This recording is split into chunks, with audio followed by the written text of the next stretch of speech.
Verbs! The first part.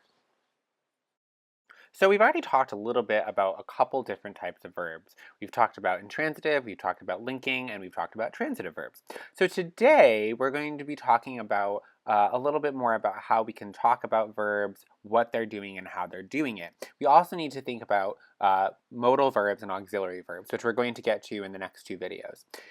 A first thing that you should know is that verbs can belong to multiple types. So an intransitive verb might also act as a transitive verb depending on how it's being used.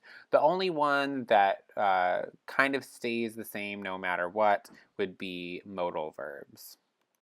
But even those have their exceptions. So let's just go with that. To review, linking verbs we know are used to rename things, and they can be stative or sensory verbs. So stative would be something like to be, sensory would be something like felt, smelled, tasted, something like that, and to be is by far the most common one. Intransitive verbs are ones that do not take a do or a direct object. Without this direct object, they are complete thought, and they're often followed by an adverbial or adverbial phrase. And then finally, we have transitive, which is kind of the opposite of intransitive, meaning that it does take a direct object. Possibly it has an indirect object, and it needs one of those things. It definitely needs the direct object in order to express a complete thought. Just to review also real quick, an indirect object is the thing that benefits from a subject doing an action. So for example, I gave my mother flowers, or I gave flowers to my mother. I would be the subject, gave is the verb, flowers would be the direct object, and mother would be indirect. Now before we can move on to learning about modal and auxiliary verbs, we need to talk a little bit about verbs themselves and how verbs are kind of classified, their parts. So most verbs have five main parts, and those are the infinitive, which would be verb with to in front of it. You probably learned that in a foreign language class. The S form, also called the third person present. The simple past, which is what we use to talk about past usually. It also has the present participle, which is the ing form, so talking, something like that. And then we have the past participle, which is used as an adjective sometimes. It's also used to create particular kinds of tenses and aspects, which we'll get to in a moment. Here would be an example or a paradigm of what this would look like with the verb to walk. So to walk can be transitive or intransitive. I walked or I walked the dog. The infinitive is to walk. The S form would be she walks. Simple past, walked. Present participle, walking. And past participle would be walked. Notice, the simple past and the past participle can be, but are not always the same form. However, they are not the same function. So walked in the simple past and walked as a past participle are not doing the same things in terms of conjugating verbs or in sentences. So now we need to talk about auxiliaries and modals, and I lied just a little bit.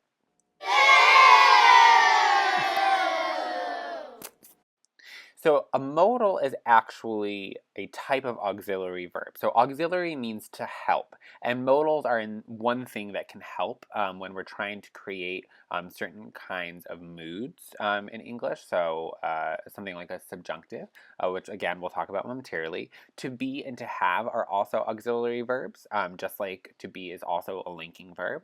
And then to do.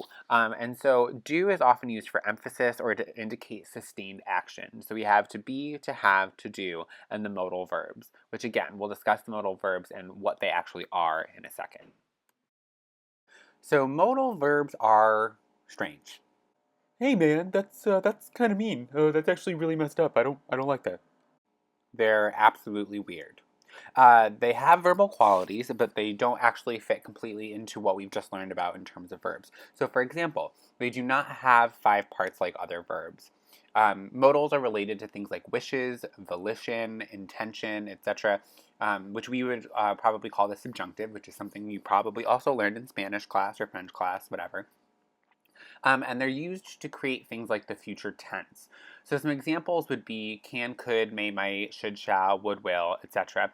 And you can see that I've kind of paired them based on their opening letter, but they actually do different things. So can and could are not necessarily doing the same the same work in terms of meaning. So I can go to the store, or I could go to the store. If you say I could go to the store, usually people are going to expect you to say, but I have to go do my homework or curl my hair or whatever it is. So don't let that throw you. So I've mentioned a couple different words by now. I've mentioned mood, aspect, tense, and we've already talked a little bit about person and number. So these are the different ways we can think about describing how a verb is acting, right? We can talk about the number, the person, the tense, the aspect, and the mood. So number and person we already know, first, second, third, singular, or plural. And so now we're going to move into the next part, which would be the tense. So many, if not most of you, have spent the greater part of your life now conjugating verbs into the correct tense without ever thinking about it. So I'm not talking about tense because I don't think you know what tense is, but I'm talking about it because I want to connect the parts of the verb that we've talked about, the 5 parts, with the way that we use them to conjugate and put them in terms of this timeline. So we have our tenses, the past, the present, and the future. So the present, the verb form that we used for present will be in the first and second singular, and the first, second, and third plural would be the infinitive without to. So to walk is the infinitive. I walk, you walk, we walk, you walk, they walk. However, the third person singular gets its own form, the S form, right? So I walk, you walk, he, she, it walks, we walk, you walk, they walk. The past tense is a little bit easier when we're talking about simple past. So we're not talking about compound tenses or anything like that.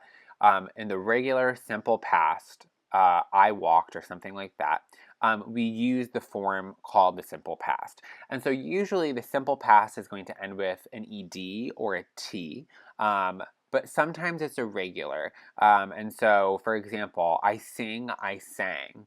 And we'll talk a little bit more about why that is like that. But what you should know is that we have strong verbs and we have weak verbs, okay? And a strong verb is one that usually changes a vowel to indicate a change in tense. So sing, sang, we go from an I to an A. On the other hand, a weak verb is one that adds the ed, the suffix, right? So I walked, I talked, something like that. Finally, we have the future tense. Now, the future tense in English is actually not technically a tense. It's a form with the modal, right? So we have, in this case, will, the modal will, plus the infinitive without to. So for example, to walk, if we were to say that in future, would be I will walk. See? Simple. As always, if you'd like some more help or you'd like to check out some of the definitions of these things, you can look at the Hacker Manual about subject pronouns, verb parts, modal verbs, so on and so forth.